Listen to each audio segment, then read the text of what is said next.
If you've been successful, you didn't get there on your own.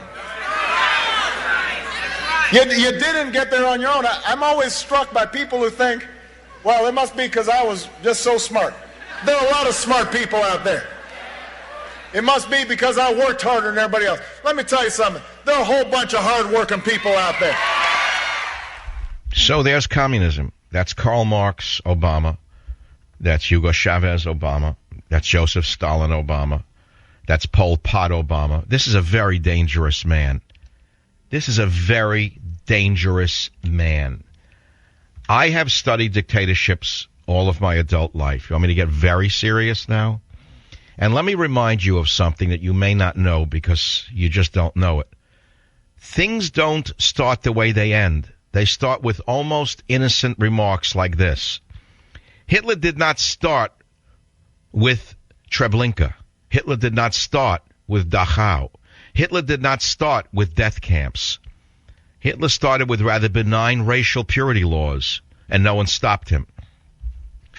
The rhetoric of Hitler, by the way, was not written by Hitler. It was originally written by French anti-Semites in the century preceding Hitler. But it was benign at the time.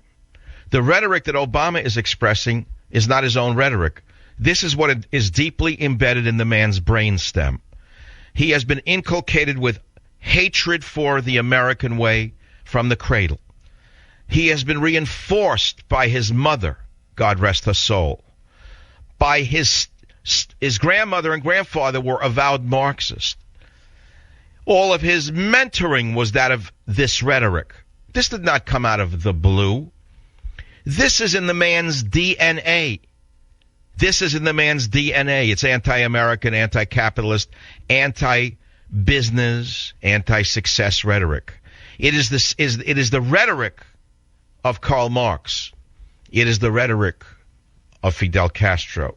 It is the rhetoric of Pol Pot. Pol Pot, most of you don't know who he was. Maybe you saw a movie 20 years ago called, I forget the name of it. It ended with a mountain of skulls in Cambodia. 3 million people were slaughtered by the Khmer Rouge. Who were the 3 million people? How did it happen? Pol Pot was a benign, a rather mild-mannered leader of Cambodia, a professor, as a matter of fact, a professor like Obama. And he went to Paris and he studied Marxism. He came back from Paris a flaming communist, and he instituted what he was taught in Paris in the universities. He instituted communism in his native Cambodia. He unleashed the uneducated 13 and 14-year-old gangs who tied red ribbons around their heads and called them the Khmer Rouge, red. They went out. They rampaged through the countryside, through the cities.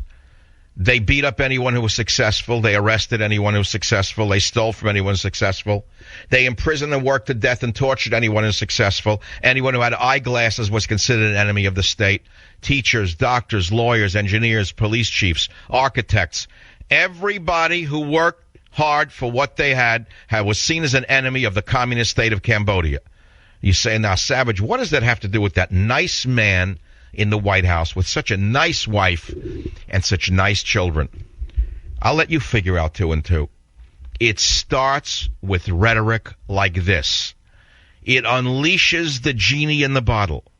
It justifies any acts of betrayal, any acts of hatred, any acts of sabotage against the successful.